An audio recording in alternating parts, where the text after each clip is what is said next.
Then the next thing is, if you're in a leadership role, can you lead? Because at times people think it's the relationship with that woman that will give you the job. You show them, no, bring me the skills, and I will tell you whether you can work with me or not. You can't expect everything to just be served to you on a silver platter. This industry needs people to be hardworking. Nimepotea njia and I don't know where I am. Kichaka, it's fast and short.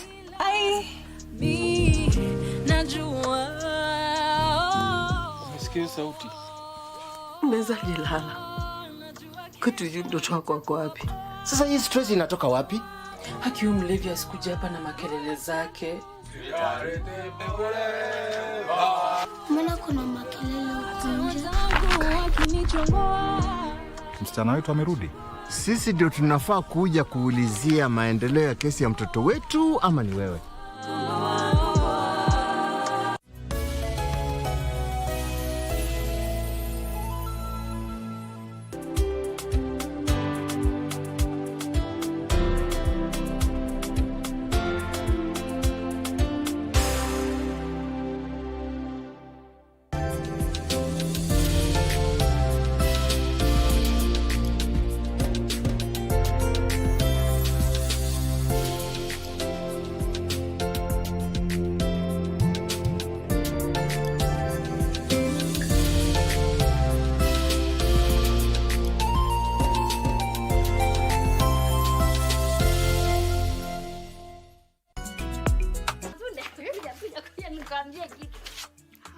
Nani hiyo tabia mbaya. Nilikuwa nataka usikie zile soda nimekunywa yani. Congratulations Pasi. Congratulations.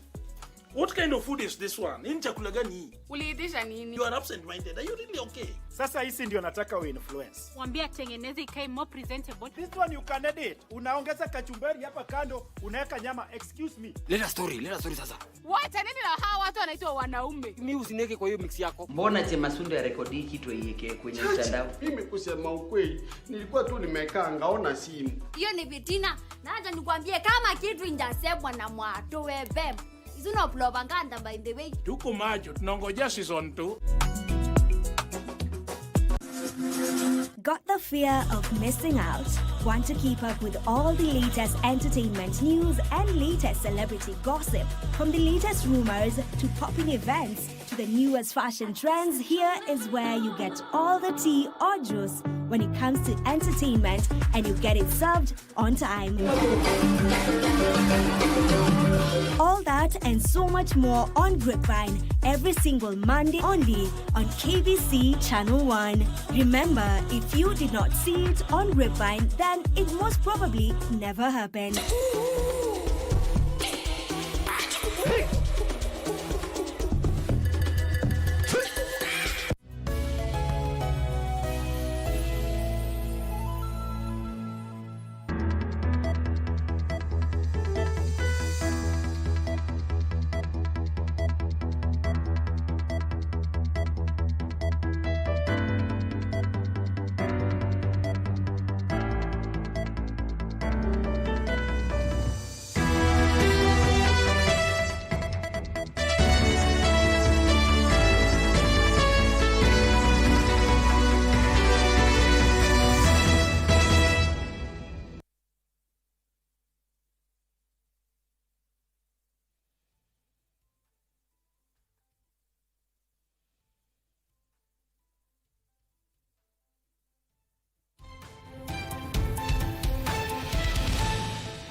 Good afternoon to you from wherever you're watching this live broadcast from, and thank you so much for making time for us. This is KBC Lunchtime News. I'm Doreen Arangi, and we begin this live broadcast with a quick look on what is happening at Safari Park Hotel, where our very own Kamche Menza is there. Menza, what more can you tell us from Safari Park?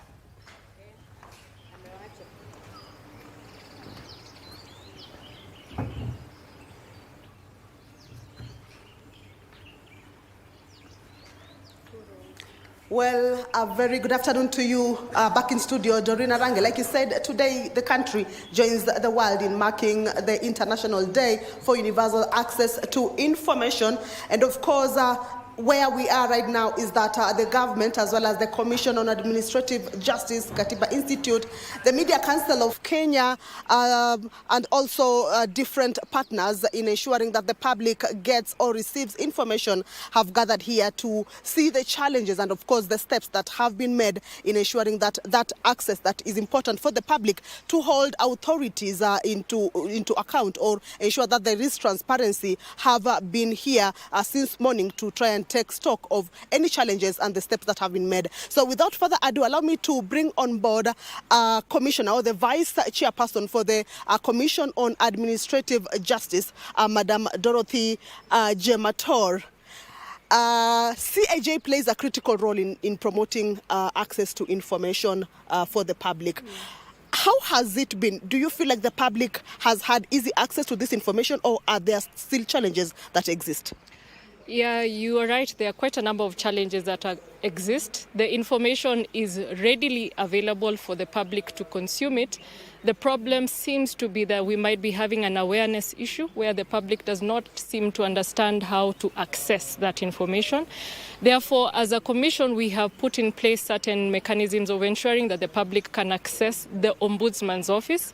So we are situated in 8 regions in the country. We are in 12 Huduma centers. And most recently, we have been given 22 Huduma desks where Mwananchi can go directly to speak to an officer in charge of that particular region and process that request for information. What we have noted generally in matters climate action and justice is that we have programs such as FLOCA which are running, and many Kenyans have questions around those programs. But unfortunately, they request for information from the counties, and after the counties fail to give them that information, they seem to pull back and not push a step further, which is to come to the Ombudsman's office to find a way of accessing that information. For today's forum, we were trying to explain it to the citizens at large that there is a commission on administrative justice that promotes that right to access that information.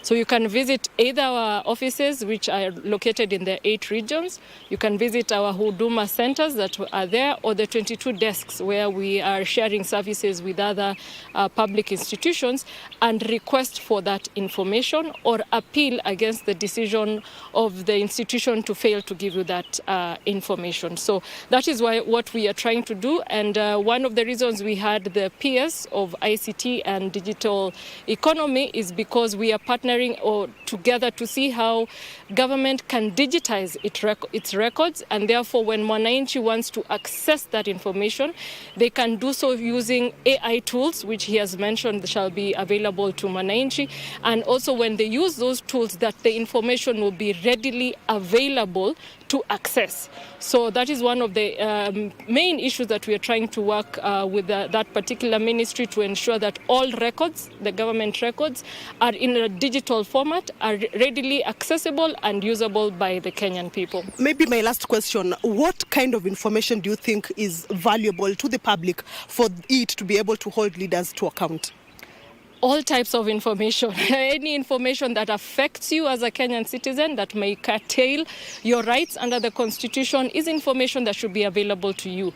Information that is also private, because as you know, the government is the custodian of a lot of our private information that deals on issues of identity cards and passports and birth certificates, together with your bank information or academic transcripts.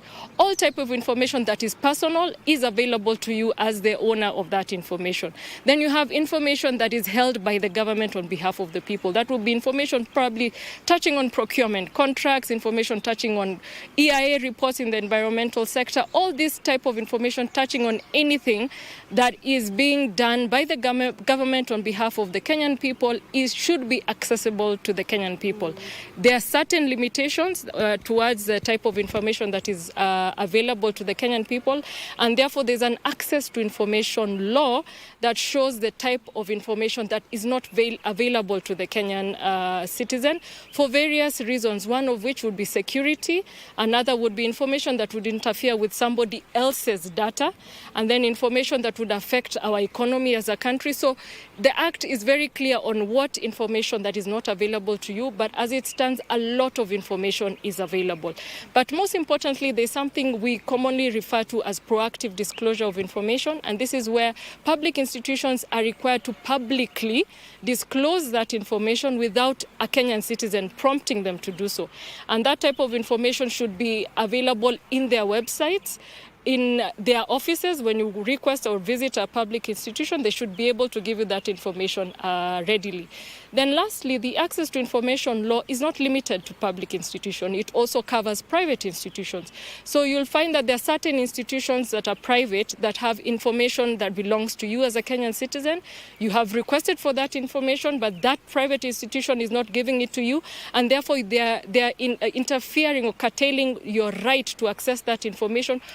That would help you for any other reason. You are free to come and lodge a complaint with us as the Ombudsman's office. And I can tell you we have handled quite a number of complaints in the private sector, some touching on various private institutions, banks and insurance companies, and they have readily availed that information to the Kenyan citizen. So our doors are open, and ours is just to create that awareness to the Kenyan citizen. Thank you so much. Thank you. Well, Doreen, there you have it. The public has the right to access information that they would use, of course, to hold leaders to account and also ensure that there is transparency in all the businesses or the procurement that the government, including the private sector, is doing. So basically, that's it from here, Doreen. Allow me to hand this back to you in studio. Good afternoon. That's right. International Day for Universal Access to Information there. This just being held under the theme of ensuring access to environmental information in this digital era. Of course, our very own Kam Chemenza is our eyes and ears on that bit, and she'll be giving us a detailed report of how this forum would have transpired. Back to studio, 2 people have died and others critically injured in a road accident involving a 14-seater matatu and a trailer at Zambezi area along Nakuru-Nairobi Highway on Monday. According to one of the passengers, the driver of the matatu was trying to evade the oncoming trailer, which was moving at a high speed, before swerving to the side of the road. Those injured were rushed to Thogoto Mission Hospital, while the bodies of the deceased are at the facility's mortuary awaiting post-mortem and identification. Pana Nairobi kufika tukio la ajali hapo Ukiambaa katikati ya Kiambaa na Zambezi, ndio dereva kuingia kwa barabara kwa kuwa kuna trailer imekuja kwa mwendo wa kasi na kujaribu kuondokea isigonge, kaingia kwa barabara lini ya katikati. Sasa akijaribu tena na yeye dereva wa trailer akaingia hiyo lini ya katikati, so kujaribu kurudi kutoka, ndio gari kubingirika. Penye tulijipata kuna wenye waliumia, kuna wenye waliaga, na wengine wengi wako Thogoto ndo wanatibiwa. Kuna wenye walikufa hapo kama 3, lakini gari lilikuwa na kama abiria 14, 15. Yeah.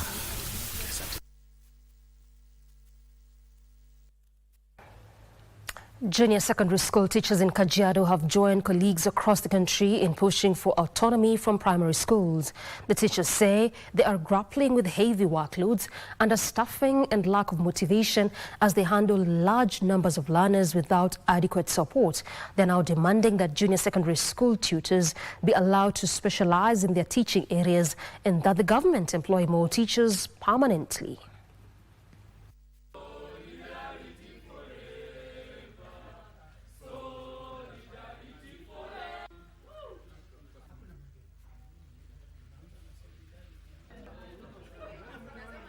Us 46,000 JSS teachers confirmation letters for our teachers. It is becoming a challenge when a teacher of English is told to teach something like mathematics, creative arts, something you are not taught in college. Myself, I am a teacher of English and I have taught mathematics. Right now I'm teaching integrated science. Integrated science has physics, a subject I dropped at Form 2. How am I supposed to teach that? We are asking the government and the ministry to give us a clear career guideline progress.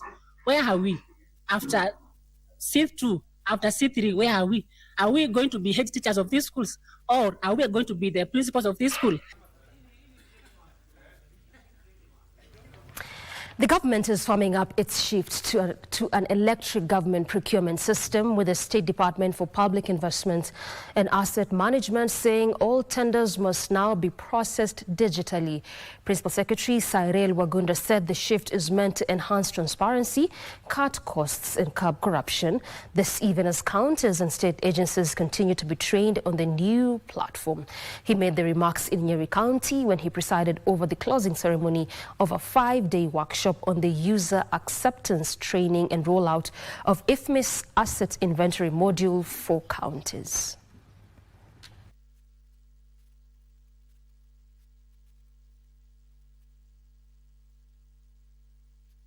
There is no way back. The government has decided to go digital, because what we are trying to do is to bring sanity in the way goods and services are being procured in government.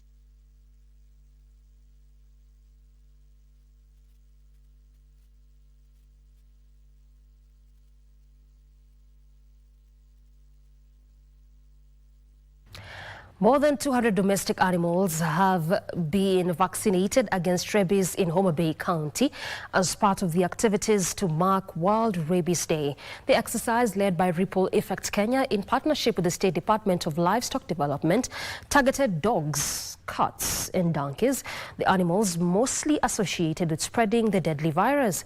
The campaign not only sought to protect farmers and their livestock, but also to move the country closer to eliminating rabies.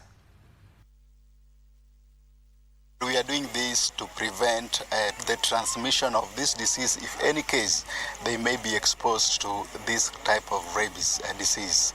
At the same time, we are doing this also to protect our farmers from this disease. For us to diffuse this disease, we basically need to have continuous vaccination of our dogs. And the dogs, once vaccinated, even if we are bitten, so then that disease is diffused and we may not be attacked from time to time.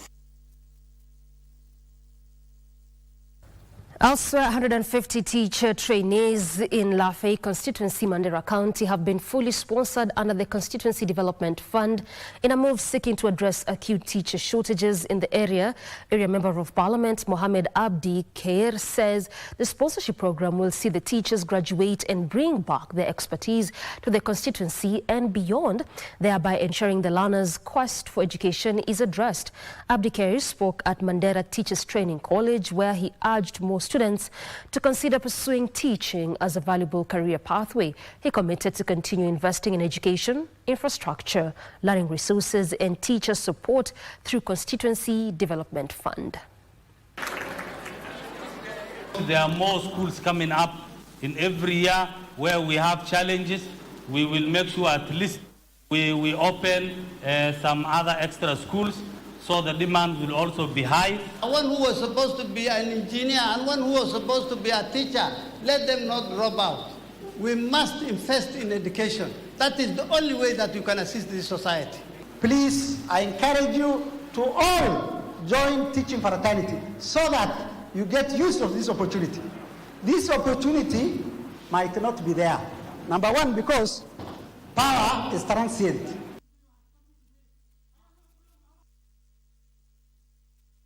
And conservationists in Malindi are warning residents and visitors alike against reckless dumping of waste along the beach that is causing harm to the marine life. Speaking during a cleanup exercise along the resort town, the conservationist expressed concern about the deteriorating state of the marine ecosystem, urging interventions such as the installation of additional bins in designated spots to avoid further environmental pollution.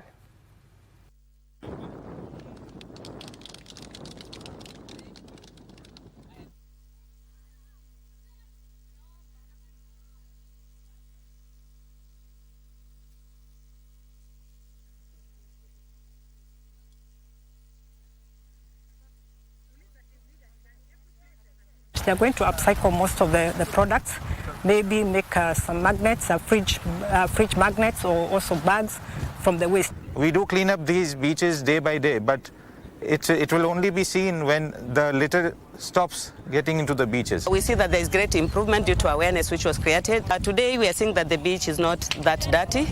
People have become responsible in disposal of waste.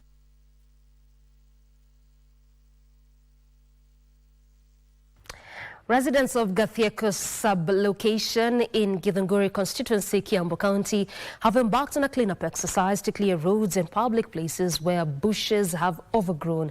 The residents say they decided to take up the exercise as opposed to waiting for the responsible parties to come in and do the work as a way of giving back to the community.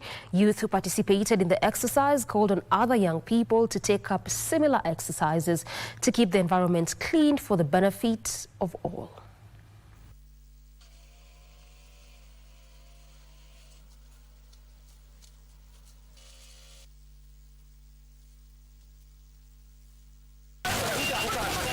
Is one of the roads that is affected by bushes, and it is a very busy road.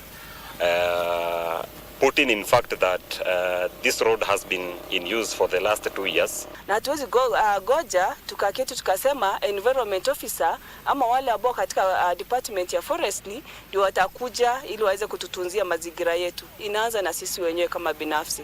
Our skip will be coming in and collecting the garbage and then they will take it to where it is supposed to be.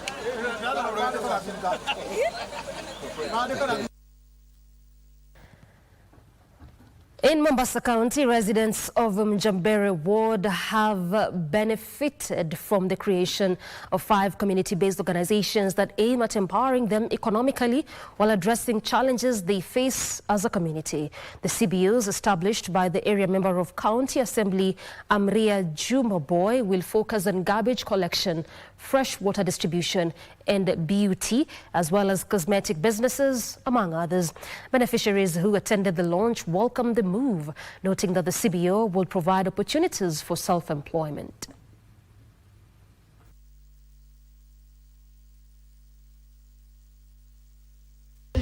Tutakuja kufanya vikundi vingine. Hii leo ni kama mzazi amejifungua mtoto. Sasa ndio tunatarajia watapata mengi kama miradi, watapata mengi wakishirikiana, wakiungana pamoja.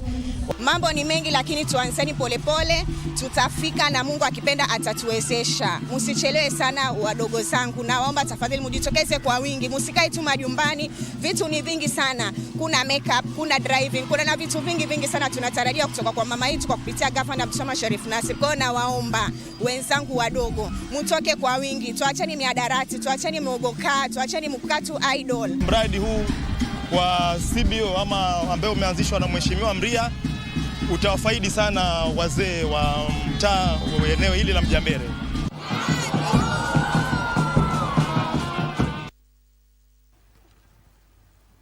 To some health matters now, the Kitui County government has announced plans to open more than 30 new dispensaries across the county to boost access to primary health services in the region.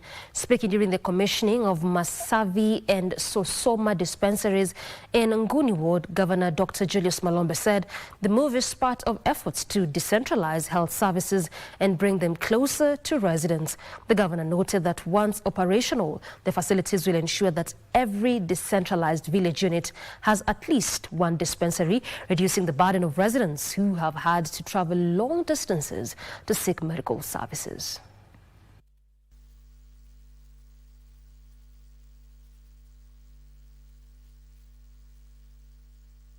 Without knowledge, you can collapse and die due to this. So the foundation has taught that it's important to raise awareness on matters to do with heart health so that our people will be in a position to understand and know the issue of heart. Once they know, we have partnered with hospitals, they will be able to find a chance to go and get medicated. In my ward here, we have had so many cases of people who are taking their own life, and I think that this initiative will go a long way to helping our people, even to manage them whenever they have maybe stressful moments, so that we can see whether this gets as a result of people.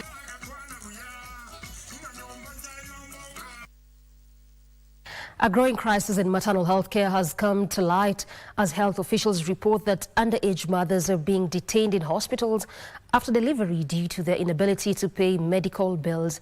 Speaking during a health briefing in Kakamega County, a senior health official in the county revealed that teenage mothers are disproportionately affected after the current Social Health Authority, which does not recognize underage mothers as independent beneficiaries, unlike the now defunct Linda Mama initiative, which covered all mothers, including adolescents. SHA requires formal registration, a barrier for minors typically listed under their parents' documentation. The health department also voiced concerns about systemic gaps in critical care services across counties, especially in Western Kenya. Despite funds allocated during the COVID-19 pandemic to bolster ICU capacity, many counties still lack basic emergency care, including for maternal complications. A new county-level committee has been launched to address maternal deaths, particularly those linked to postpartum hemorrhage, one of the leading causes of maternal mortality. So one that I attended in Matungu at night, where a mother bled to death. It was so traumatizing to me, and I think that this has to come to an end. SHA does not recognize underage mothers.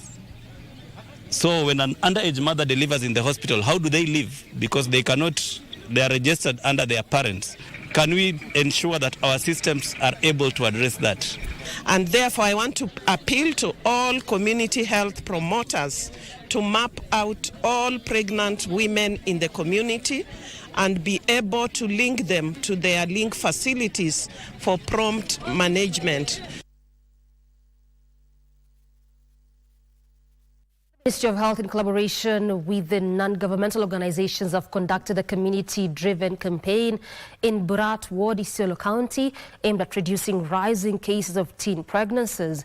The initiative integrates reproductive health education with social and supporting initiative to enable these mothers get access to health care.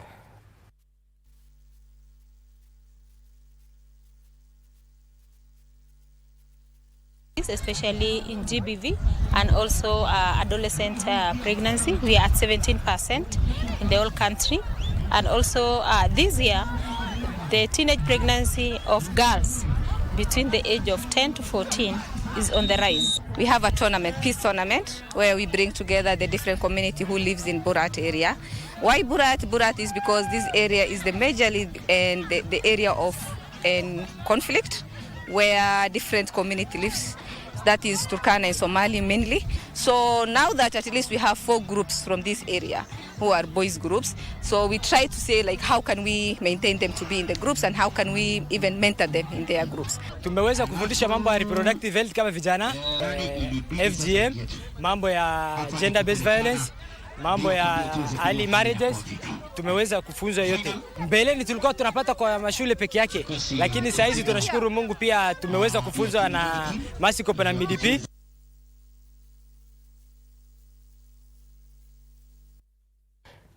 "27 minutes past the top of the hour, due for our first break. We have plenty more stories coming your way after this brief, including business and sports. Stay with us.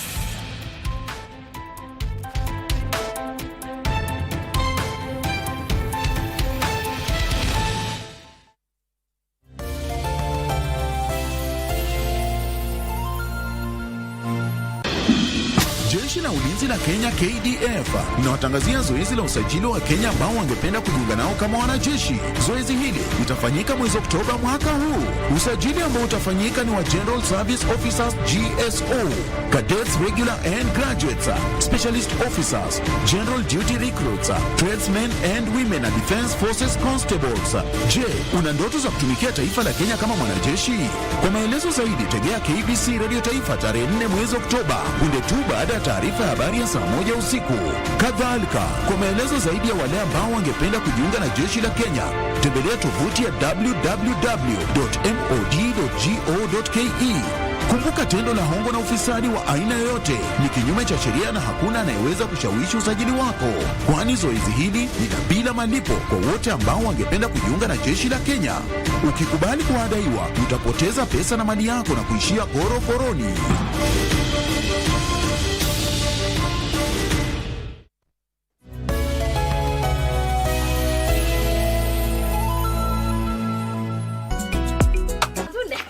Kuja nikwambie kitu. Hapana, nani hiyo ni tabia mbaya. Nilikuwa nataka usikie zile soda nimekunywa yani. Congratulations Pasi. Congratulations. What kind of food is this one? Nini chakula gani hii? Uliidisha nini? You are absent-minded. Are you really okay? Sasa hizi ndio nataka uinfluence. Mwambie tengeneze ikae more presentable. This one you can edit. Unaongeza kachumbari hapa kando, unaweka nyama. Excuse me. Leta story sasa. Wacha nini na hawa watu wanaitwa wanaume? Mimi usineke kwa hiyo mix yako. Mbona Chemasunde rekodi kitu iweke kwenye mtandao? Mimi kusema ukweli, nilikuwa tu nimekaa ngaona simu. Hiyo ni vitina. Na acha nikwambie kama kitu injasemwa na mwato wewe. Isino propaganda by the way. Tuko macho, tunangojea season 2. Got the fear of missing out?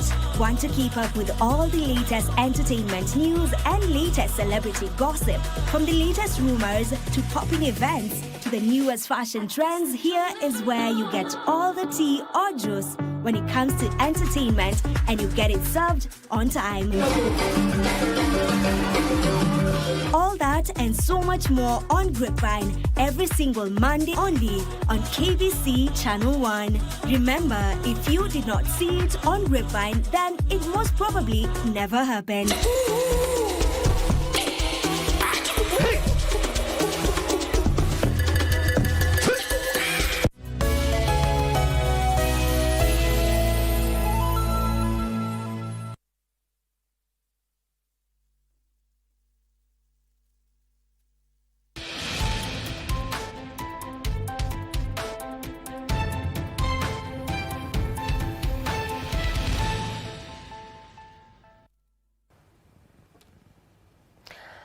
Welcome back. Now, did you know that some insects carry more protein and healthy fats than even beef and chicken? One such insect is a cricket. Yes, the cricket.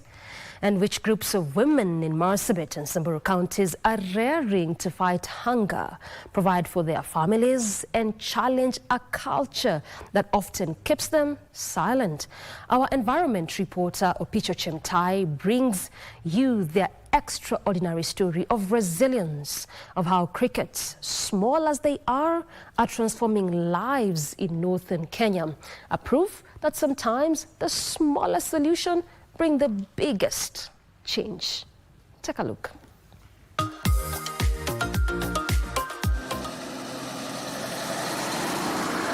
At Manyatangamia in Marsabit County, women welcomed us with traditional songs and dances.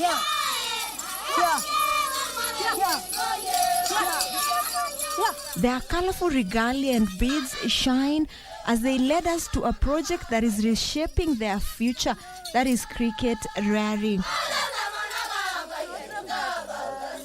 Behind the smiles lies a story of survival in a land where drought has taken almost everything. Cricket rearing has become a lifeline here. So male cricket iko na tails tatu ambaye ni short, na female cricket iko na twib mrefu, na cricket moja inazaa more than 200 eggs. Rosemary shows us how the insects are tended to. Adult crickets tukiwaweka kwa hiyo incubators, lazima unawawekea chakula, pamba, ile cotton, unaweka cotton maji, na hiyo cotton ndio wanatumia kukunywa maji. So wakati cricket adult inakunywa maji kwa hiyo cotton, bado inataga mayai yake kwa hiyo cotton. So ikipata hiyo upepo within 7 days, hiyo mayai ina hatch, inakuwa cricket. The mature ones are then identified and harvested. Itafika mahali adult cricket haikupei mayai. So ukiona haikupei mayai, ujue hiyo cricket imefika mahali ambayo unaweza harvest. The droppings are turned into fertilizer, so nothing goes to waste. Unatumia hiyo mbolea kuweka kama kuongeza ile organic mbolea ile yetu tu ya manyata, ile ambayo tu ni ya kawaida. Sisi tunaimix hiyo yetu kidogo, tunakoroga, alafu tunaweka tu kwa sukuma yetu. A few kilometers into the neighboring county of Samburu is another group of women who have also embraced cricket rearing as a source of their income. Na wameanza pia kupata mapato kutoka kwa cricket, kama wanaanza kupata kuku na wamejua pia maana ya cricket. Tumejua maana mingi kama inaongeza nguvu za kiume. The crickets are then grounded into nutrient-rich flour that can be mixed with children's food to fight malnutrition and others for fortification of animal feeds. Na baadaye ilisaidia sana kwa kikundi yangu kwa sababu kuna watoto ambao walikuwa kwa malnutrition. Tulikuwa na watoto wawili katika kikundi ambao walikuwa wanaenda hospitali, wanaenda kupata Pluminant. Tuna feed kuku sinanona, tunauza kuku sikiwa simenona, tunauza mayai. Inafanya pia kuku sisae mayai mingi. The journey, however, is not without challenges. Cricket vile wanasishika kwa manyumba usiku, ambaye pia it's another challenge. Ni dangerous sababu wakienda kutafuta wanaweza umwa na manyoka na scorpions. Kama tu tuko na maji, hakuna kitu ambaye tunaweza enda kutafuta huko Meru, Isiolo, Nairobi. Ni sisi tu tushikane na tuweze kubadilisha maisha yetu sisi watu wafugaji. Acceptance is slow and resources are limited. Watu walishukulia kama ni maajabu na walishukulia kama ni kitu very funny, lakini ndio unaona hata sasa tuko na wasee kwa group. Samani hauko wanapatiwa kitu. Sasa hii mama akitaka kitu ya group, mzee anaweza uza mbuzi yake, alafu anampatia kitu kidogo ambaye ataingia naye kwa group. For these women, cricket farming is not only about food, it is about dignity and breaking barriers in a male-dominated society. Lakini sasa hata wasee wetu umeona hii group iko tu kitu. Hii group anasoma hata watoto. Hata sisi nalishia watoto wetu chakula. Hii group inasaidia sisi sana. Hii project ya cricket atapeleka tu sisi mbali.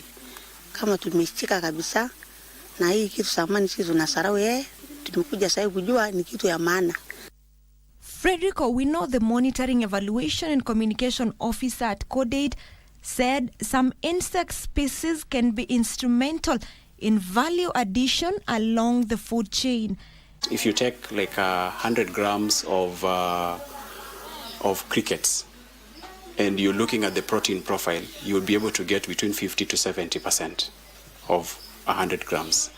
If you compare this to the conventional sources of protein, which is soya meal or fish meal, the one we call omena, you'll find it is between 40 to 48%.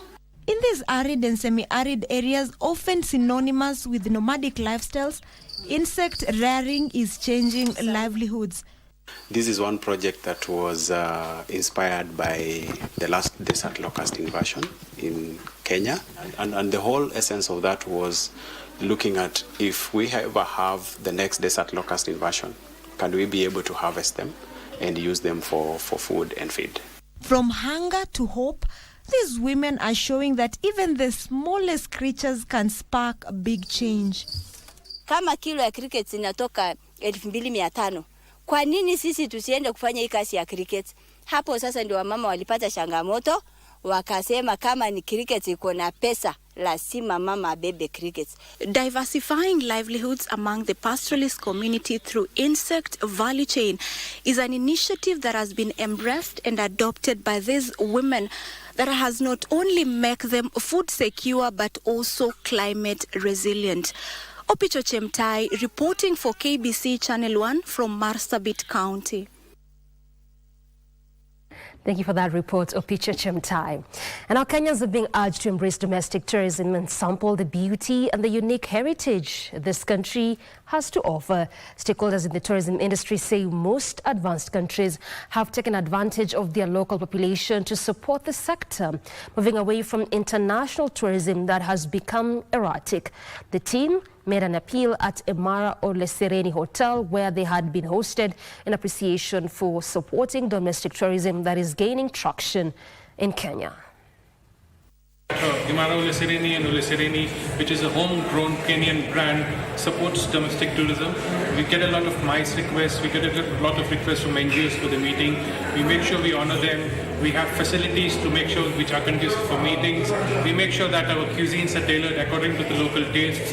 And we take care of our guests, be it international or local, the same way, because every guest is precious to us, every guest is important to us. To create synergy and see how we can improve on our relationships.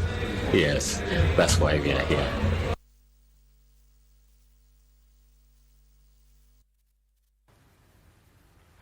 Moving on, the Council of Governors has decried the delayed disbursement of county funds, saying it is crippling operations at the devolved units and may lead to a total shutdown of operations. During an intergovernmental budget and economic council meeting with Deputy President Professor Kitui Kindiki in Karen, Nairobi, the governors also alleged that the proposed e-procurement system has failed to function in most regions. They say procurement of critical commodities such as medicine for county health facilities has been delayed. Responding to the issue, Professor Kindiki asked the National Treasury to resolve the issue. The pending bills now are at the level of 720 billion, out of which 172 billion is with the county governments, and we must confront that issue and resolve it once and for all. And it is not impossible. It is very possible, actually. As a council, we have no problem with automation. I want to put that on record. We have no problem whatsoever with automation. But, Your Excellency, we feel that this EGP thing, along the road, you people will either realize that you are not given the full picture and would ask to revise it, or it will be implemented with pain that was not necessary.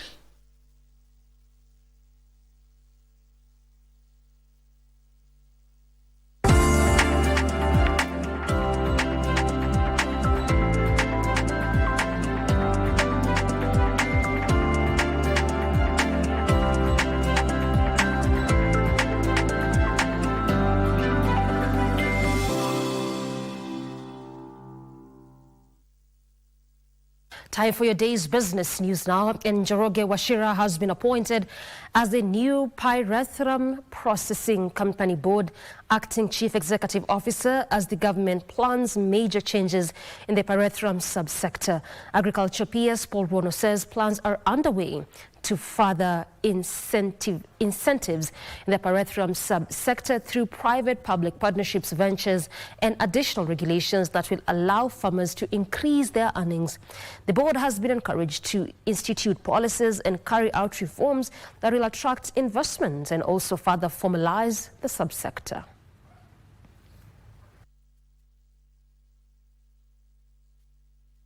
Really crying for help.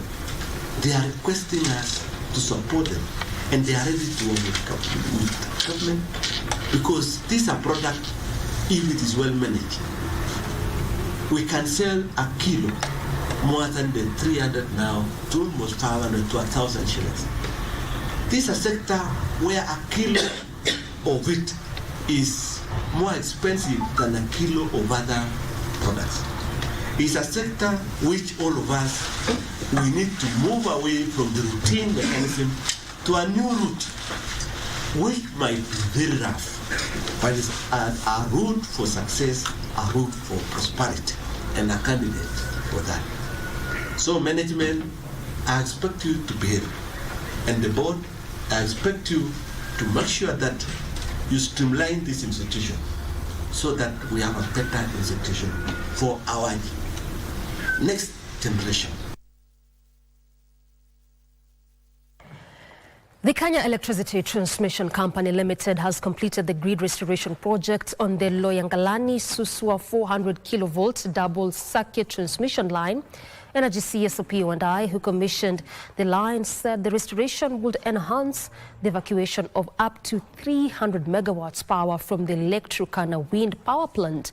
A milestone, he says, will significantly reinforce the stability and reliability of the national grid. Trevor Ngendo tells us more. A series of nationwide blackouts in 2024 exposed the fragility of Kenya's electricity network, with investigations pointing to the collapse of transmission towers along the Loyangalani-Suswa line near Longonot.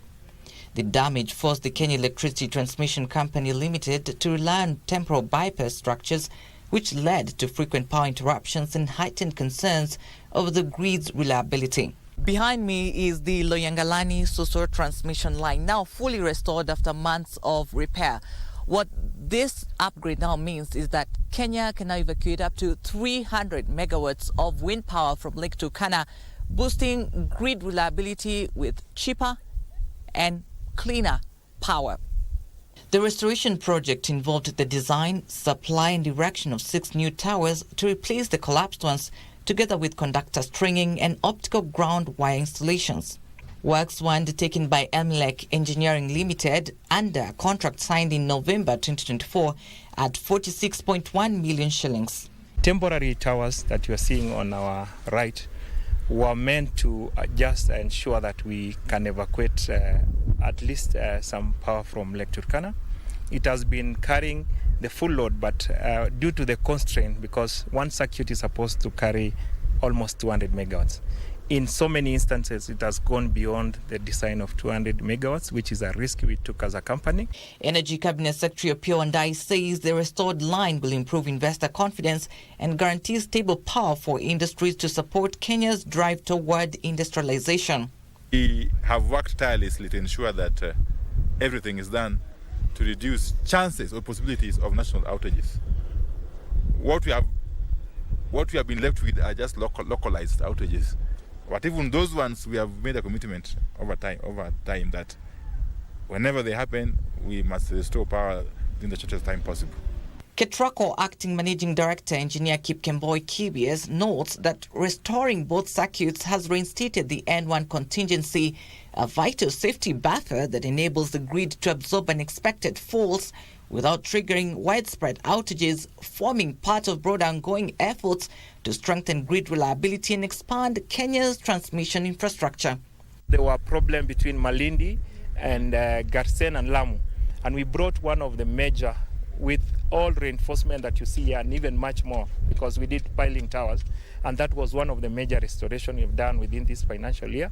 We are happy to tell Kenyans that currently we have almost attended to all temporary structures like this, and from Ketraco site, this was our last temporary tower. Trevor Ngendo for Lunchtime News. Thank you, Trevor, for that.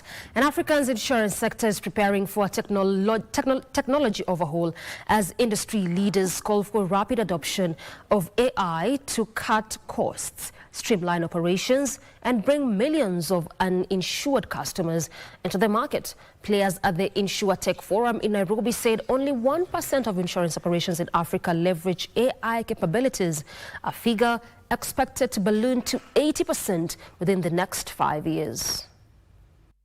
Africa's insurance leaders have called for more digital connectivity and urgent adoption of connected data and artificial intelligence to drive efficiency, cut costs, and expand insurance access to cater for uninsured customer segments across the region. Speaking at the Insure Tech Forum Nairobi 2025, the leaders emphasized the need to break away from outdated legacy systems that keep data in silos and limited innovation.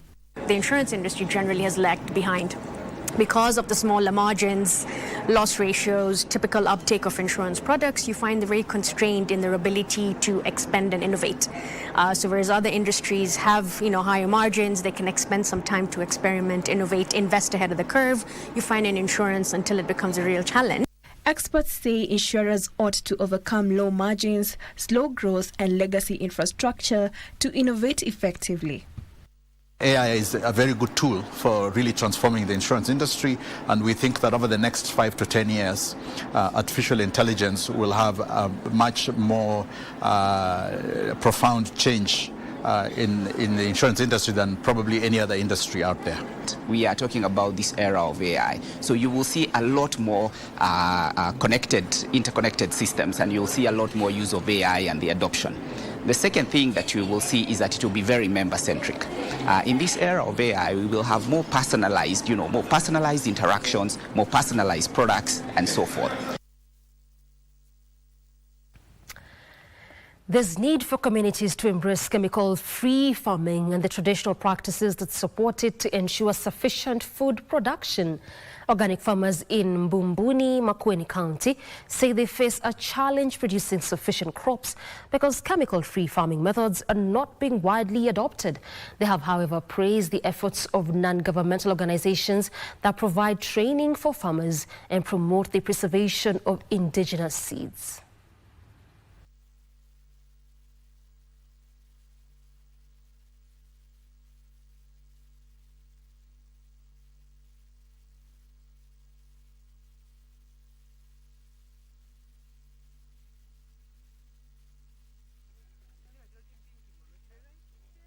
Hizi mbegu tukiongea mambo ya kurudia zile mbegu zetu za kiasili. Kwanza hata mifano ya kuweka hizi mbegu pia ni tofauti na ile ya kutumia dawa za siku hizi. Kwa hivyo, hao wakulima pia wanafundishwa mbegu unaweza aje hifadhi hizi mbegu zako kwa muda mrefu. I do organic honey and infused honey with herbs because I realized that convincing a person or a farmer to take the herbs, they always complain that they have a bitter taste, but I was able to have an innovation of infusing the herbs into the things they like honey and organic jams.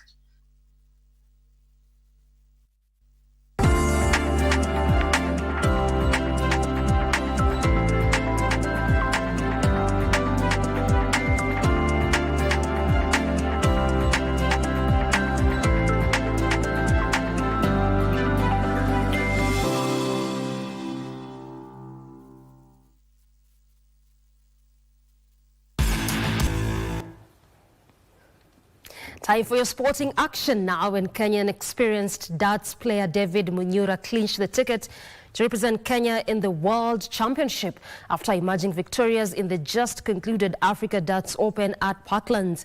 Munyura claimed an 8-6 win over Cameroon Corolison in the final and has qualified to play at the Ally Pali stage. Meanwhile, Arian Khalsa was in impressive form, winning the Juniors Championship. The junior star will now head to the United Kingdom to feature in the World Championship slated for this November.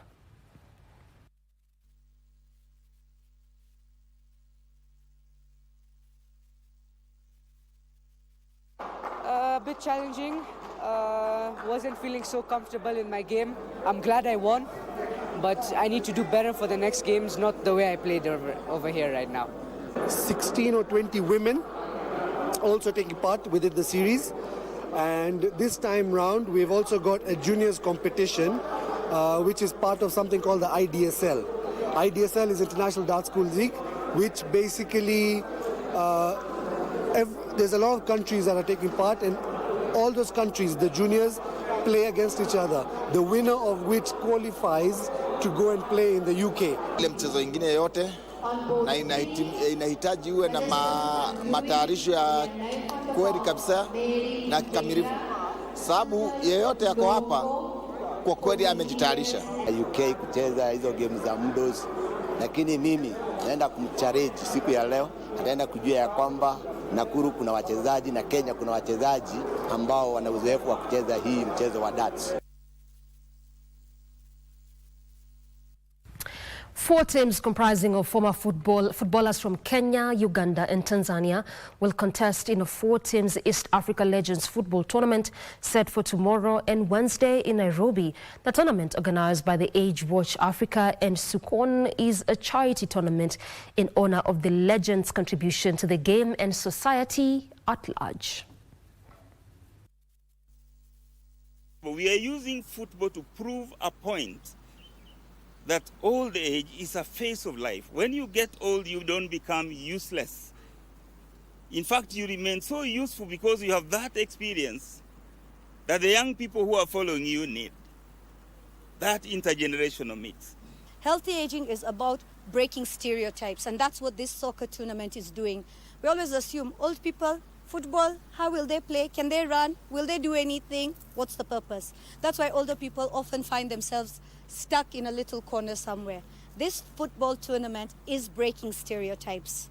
We are sending a loud message that no matter what your age, if you have health, if you're able to move, and if you're taking care of yourself, you can still do things. Tunawaasa watoto wa sasa hivi wanaocheza mpira waangalie maisha sisi tumepitia. Watoto wa sasa hivi wanapata pesa, a lot of money, unapata hela mingi. Sisi sana tulipata ajira, si ndio? Unacheza mpira kabla hujakwenda goal, kabla hujaenda Simba, Yanga, unapewa ajira kwanza serikalini au kiwandani, enzenu unaendelea mpira. Lakini baada ya hapo maisha yanakuwa. Life after football has been a challenge in Africa because whoever retires struggles in life. So that is what we are fighting for, life after football. So when we come into projects like this, it is very important, first of all, for associations. Because we are the people who know about the game, we need to be involved. We need to be involved, incorporated in the running of football in the various countries. Because the leadership in federations, sometimes it comes with what your pocket holds, not what your brain has as a footballer. So they need to get all the facets of management. Let's say football, you need a footballer in. If it is basketball, you need a basketballer in.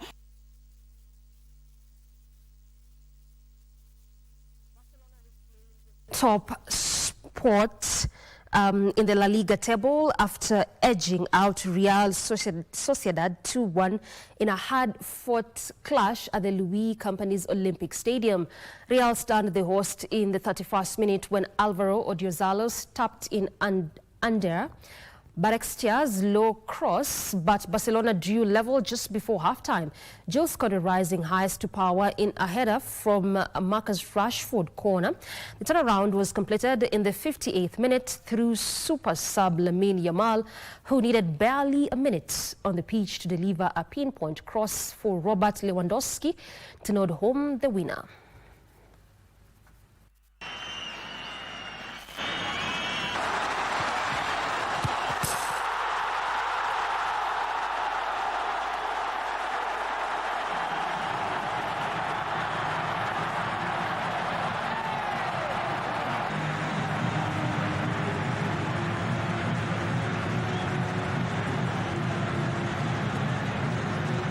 For the next program, that's all the time we had for you this afternoon. Many thanks for making time for us. This has been KBC Lunchtime News.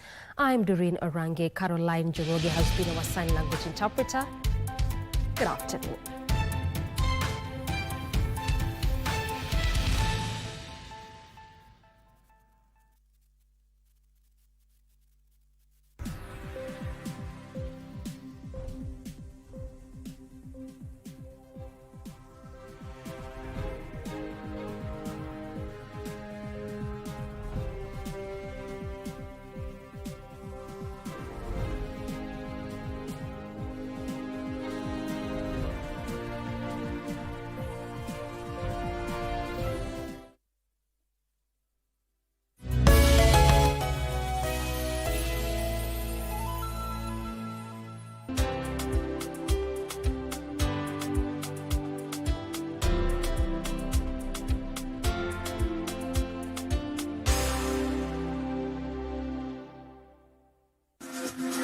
Got the fear of missing out?